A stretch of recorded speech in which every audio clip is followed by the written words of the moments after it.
Hello and welcome to Hideout, and also welcome to the finals. The first game of the finals.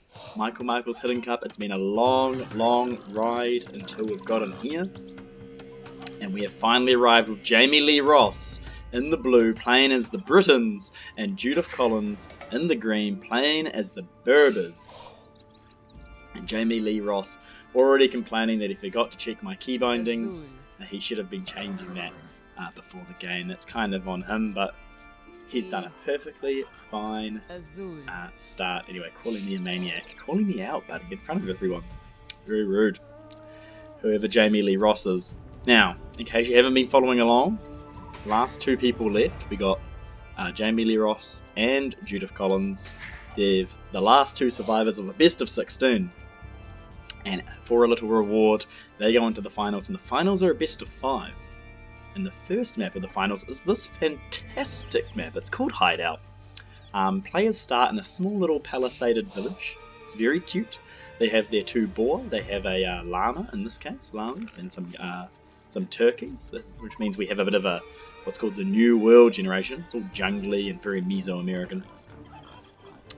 So they start up, kind of walled up, you could say.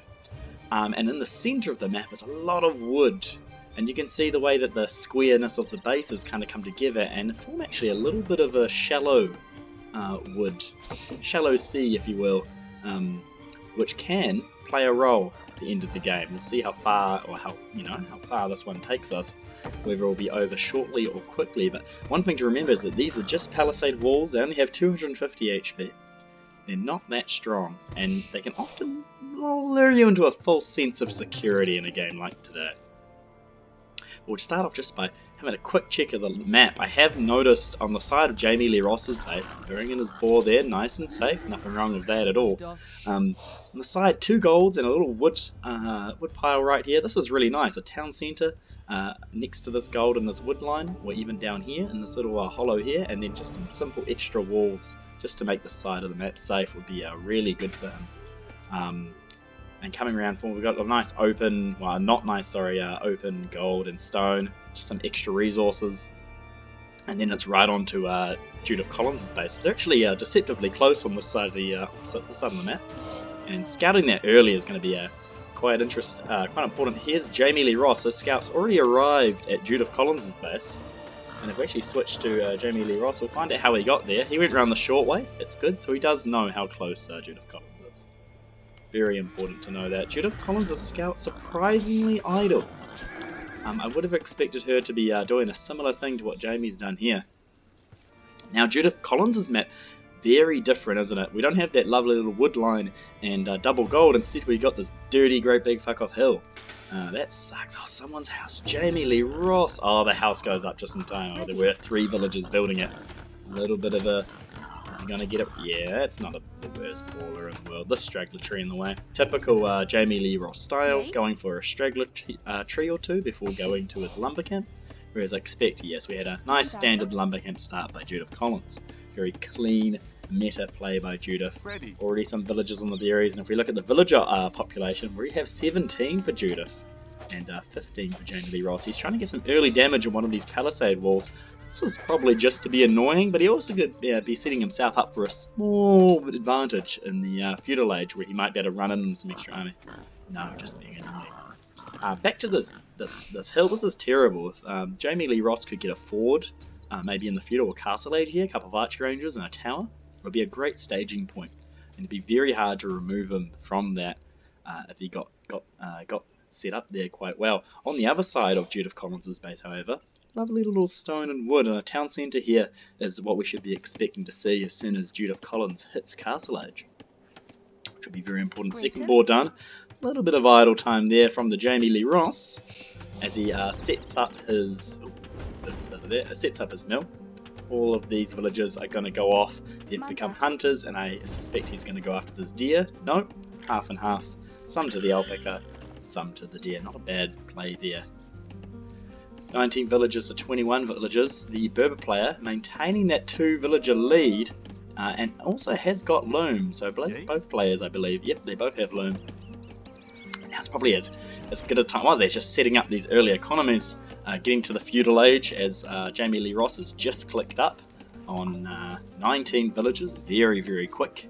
And it's been queued up by Judith Collins too. Let's take a moment, let's look at their civilizations. Now, Britain's a classic civilization, and as you'd expect, if you know anything about British history, very archer focused. So one of their main gimmicks is that every time they advance in age, they get a bit of extra range on their foot archers, and that affects their the archer line that comes out of the archery ranges. It also affects their unique unit, the longbowman, which comes out of their castle.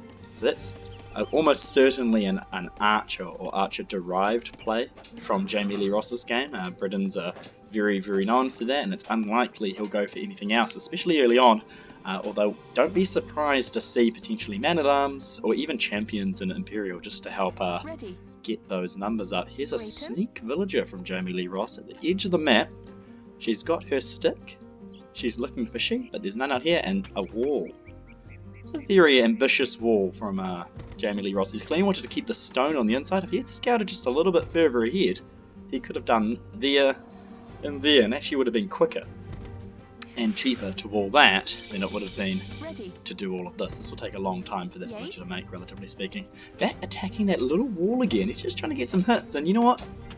Judith Collins says, I'll just build a house behind that, no worries. No early, not going to risk any early damage here. Judith Collins probably saw the game where Jamie Lee Ross, I think it was Jamie Lee Ross versus John Key, where he snuck in those Eagle, or maybe it was Judith Collins. Judith Collins was sneaking in the Eagle Warriors, and Judith Collins has seen that trick. She's not going to have any of it. These houses are going to be her wall as well as the palisades. Going through a slightly different wall. Now on feudal age, that scout cavalry has +2 attack, which actually means it's going to take down this wall a little bit faster. Let's see how Judith Collins deals with this. We've got a blacksmith up and we've got a stable up. So Judith Collins, Berbers, and she's going for the stable.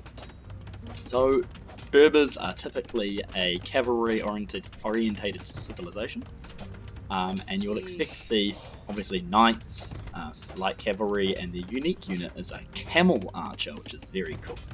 Also, Berbers do get camels as well. In fact, what we can do is we can take a really quick look at the Berber tech tree. So the villagers move a little faster, very important. Ships move faster, which is not going to play a very big role on this map, so it's a bit of an interesting choice. But here we have this, that's right, the second unique unit called the Genitor, which they get from the archery range. I wonder if we'll see that come into play. It's a really nice one.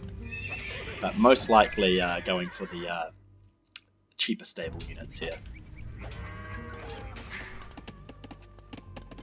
Wouldn't be surprised, in fact, to see a second stable.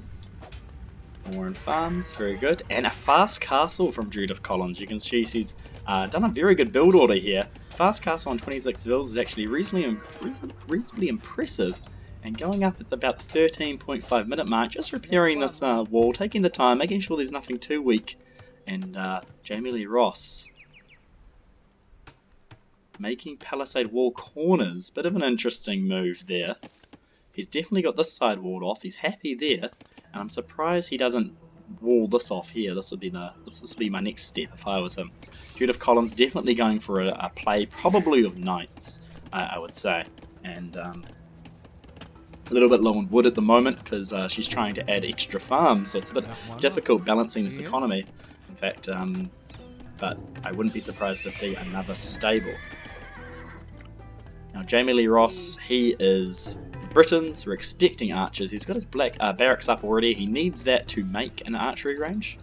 And here comes a very unusual wall from Jamie Lee Ross. A lot of time spent by this villager going all the way down. He will wall in Judith Collins' scout, which is probably finally getting out and about. We can take a look at. She has done one loop around, but didn't really do a good job scouting Jamie Lee Ross the first time over. So it's probably good that she's over here now. And maybe going to get an eye on the relics in the map. So there's always 5 relics, or there's usually 5 relics in every map. Here's one between the 2 bases. There's another 2 up by Judith Collins, and there's one over here at the far right side, and there's one basically inside Jamie Lee Ross's base. And these might come into play later on if the game goes too long and the players start running out of gold. You collect them with monks, and they give you quite a good return for putting them in your monastery. There's the knights we're speaking, and the second stable. Pretty easy very expected, but very clean castle, fast castle play by the Berber here. No doubt the improvements for these knights will be coming in. The armor and attack upgrades, husbandry and bloodlines, getting them all the improvements probably before they get sent out against Jamie. What will be interesting is if Jamie Lee Ross expects this. Does he expect a knight play? He should see the Berber player, see the faster working stables as a bonus, and be thinking, aha. So if you didn't know, both players got to choose 6 civilizations, and they also got to ban 1 civilization. And of those 6 civilizations, they got to choose any civilization they wanted for each map. Hidden. You don't know who your enemy chooses, but you do know the 6 they can choose, and that gives you a reasonable amount of planning to think about what civilizations you might play and what map, and what civilizations your opponent might pick for each map, and how you might think about countering them. So hopefully Jamie Lee Ross has done his research. He knows what Britons are. He's going for the classic archery range with the Britons. Makes a lot of sense. And if he does get out enough crossbow, he can reach a critical mass, but it does not look like he's going to do that fast enough. This is a lot of knights. We're at 11, 12 knights already. In fact, if Judith Collins, I'd say, is actually being a little shy here. Third stable, that's really good to see. We do want to see that go up. A lot of production, big castle age play coming from Judith Collins shortly, and interestingly, Jamie Lee Ross still in the feudal age. He only just clicked up to castle age now. Very slow and unusual play for him, and he did lose his scout to Judith Collins' scout in that little scout battle down the left side. Probably thinks he's safer than what he actually is behind these palisades. These probably need to be stone wall before they need to be anything else, and I wonder if he's expecting what's coming. Fletching coming in now for him, and also making a couple of archers. And if I was a betting man, I would say this is not going to go Jamie Lee Ross's way. In fact, quick switch over to Jamie Lee Ross to get an idea of his economy. It's a little bit unbalanced actually. He hasn't done his economy quite right here. Judith Collins playing the same trick, putting a little bit of extra damage on this palisade, and at the same time all those knights are currently marching over. Here they are, or at least they're getting close. Still a little bit too tentative for my liking. This is a lot of knights, and at minute 21 it's a good amount of knights to deal with. Did get that scout picked off by the archer, and these are still just archers. Surely Judith Collins has just realised her opponent is still in the feudal age. Bloodlines coming in now, armor and attack upgrades also coming in. A little bit late, obviously went for the massive knights before they're paying for the upgrades. Makes sense, the knights can walk over and the upgrades can come in after you've stopped production. And this is going to be a real problem for Jamie Lee Ross. He's not going to, he's already got the spearmen out. He knows knights are on the way, but these are spearmen. They're not going to be very good against knights, and they're just going to crush through that palisade. And right now Jamie Lee Ross knows he is in trouble. Surely we're going to have spearmen coming out shortly. We already got a +2 range onto these archers because of that Briton bonus, but it's probably not going to be enough against this many knights. These knights should be able to take out this town centre, no problem at all. Only the first armor upgrade for them, but the second one I believe is probably on the way. This is very, very messy for Jamie Lee Ross, and honestly he should have seen this coming with the Berber player. Much cheaper stable units, and this is a massive knights. You should be expecting a lot more pikes, a lot faster castle time, and pikes would have been the correct response here. A couple of villagers repairing the town centre. Interestingly, large amount of damage. Second barracks going on now for Jamie Lee Ross. This is the right move. He does need to get more pikes on, spears and pikes on the field. Pointy boys, if you like. These guys right here. They do damage, but they get taken down so quick. They're only feudal age units. You need that pikeman upgrade. You need it as fast as possible. Did like repairing the town centre though. I'd like to see this villager go take a turn as well. We're saving up a decent amount of stone. I wonder if there could be a castle drop soon. This is not looking very good at all. In fact, we might be seeing an early GG in the first round of... Oh, there it is. First round of Michael Michaels Hidden Cup, the finals. Jamie Lee Ross, I'm off my game. That was some very, very good speed from Judith Collins. Very fast play. A beautiful fast castle. Straight into knights. And she takes it. And the first round 1-0 to Judith Collins.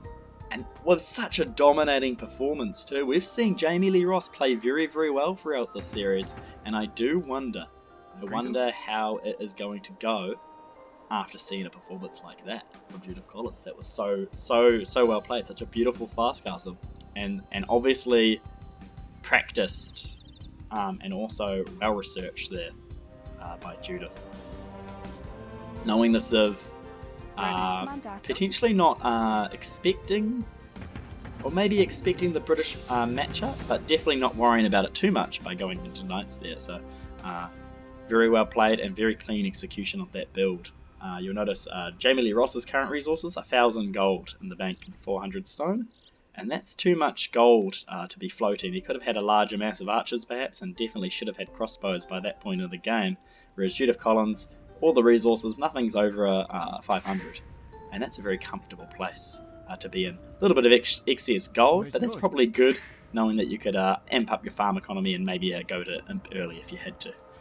Very nicely played, very well done. We'll look at the statistics very quickly, and we'll probably just see a reflection of that. Villager high 34-32. They're actually quite neck and neck there. And that would have been Judith Collins spending a lot of food going, making the knights, and you can see that those knight numbers climbing here in the dark green all throughout Castle Age.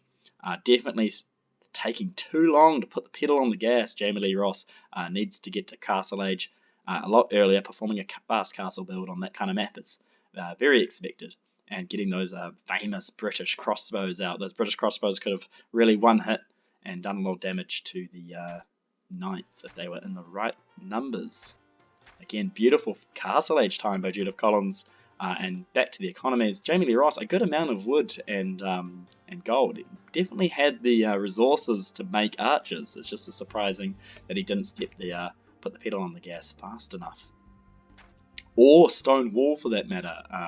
Palisade walls, you saw how fast that gate went down, especially to a group of knights. So again, false sense of security here, and I think Jamie Lee Ross got a little bit caught out. Well, that's it for the first game of the finals. See you on the next game. It will be Jamie Lee Ross's home map, and that's going to be actually a little bit similar. It is Fortress. If you haven't seen it, check it out. It's going to be very interesting, and we should be seeing potentially a bit of a late game on that one, Castle Age, Imperial Age. So I'll join you when that is up. Thank you very much, and I'll see you next time.